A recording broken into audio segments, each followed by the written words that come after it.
बिस्मिल्लाहिर्रहमानिर्रहीम अस्सलामुअलैकुम। IT for beginners में आप सबको खुशामदीद कहता हूँ।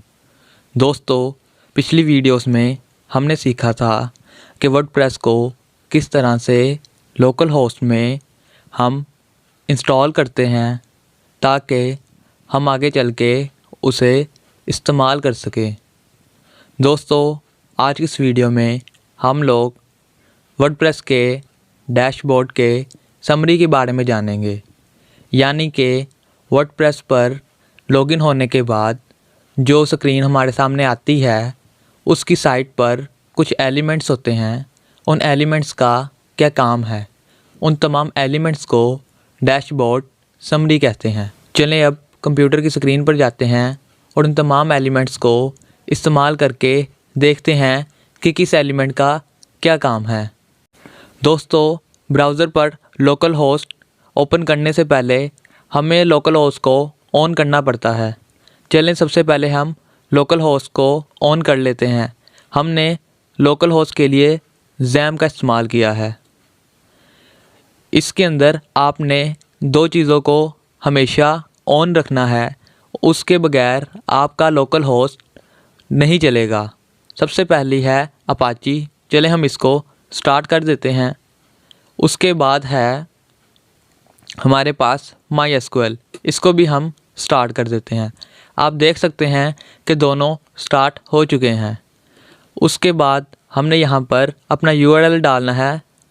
देखें, मैंने भी लोकल होस्ट लिखा है तो आगे इसने मुझे PHP my admin का दे दिया है, लेकिन हमने अपनी डेटाबेस में नहीं जाना बल्कि हमने लोकल होस्ट ओपन करना है। तो ये जो नीचे लिंक आ रहा है localhost/IT for beginners, मैं इसको ओपन कर लूँगा। आप लोगों ने जिस नाम से अपना फ़ोल्डर और डेटाबेस बनाई होगी लोकल होस्ट स्लैश के आगे वो लिखना है। ये थोड़ी सी लोडिंग लेगा। आप देख सकते हैं कि मेरे सामने मेरा लोकल होस्ट ओपन हो चुका है और ये इसके अंदर एक डिफ़ॉल्ट थीम हुआ आया है।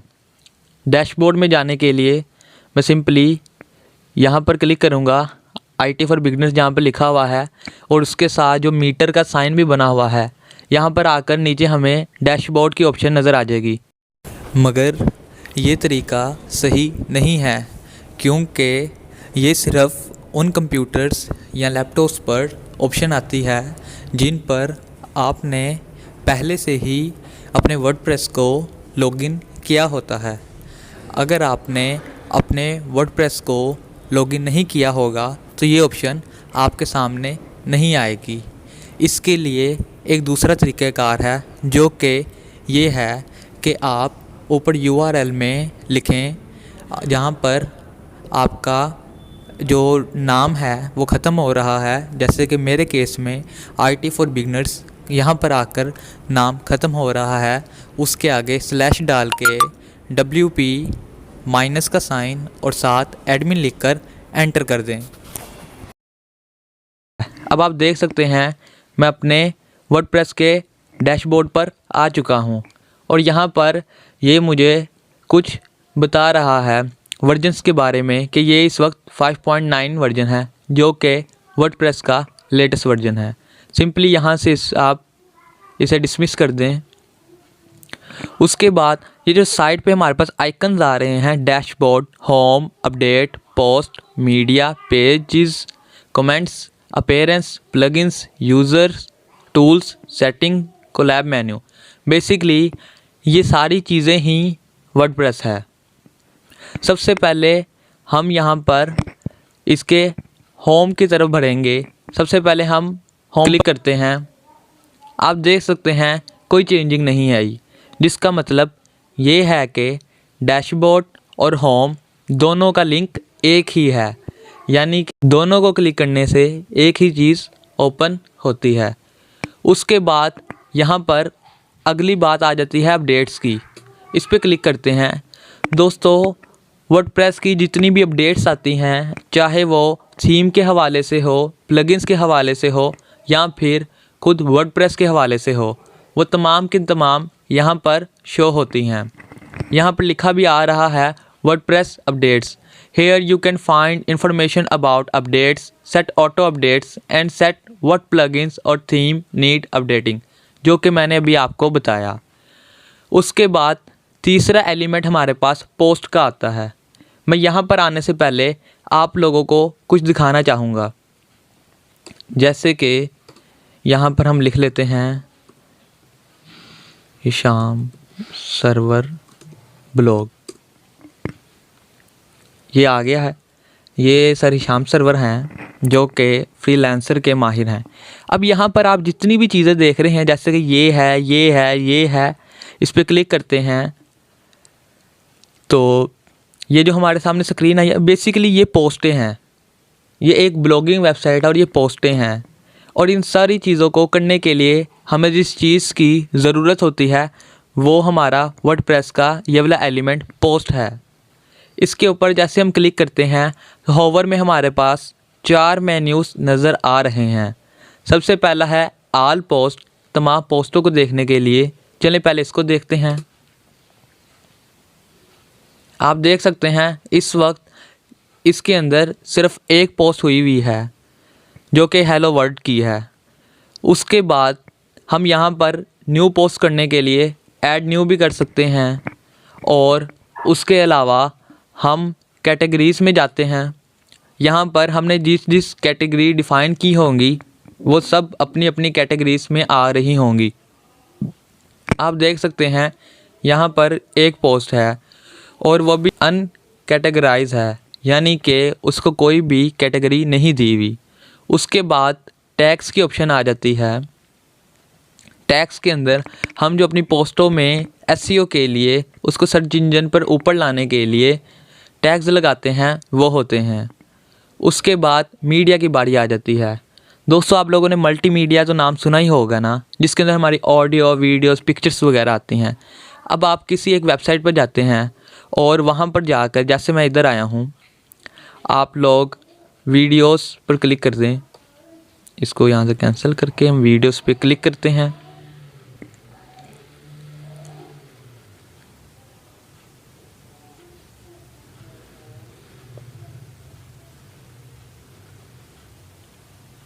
ये आप देख रहे हैं ये सारी वीडियोस ओपन हो गई हैं।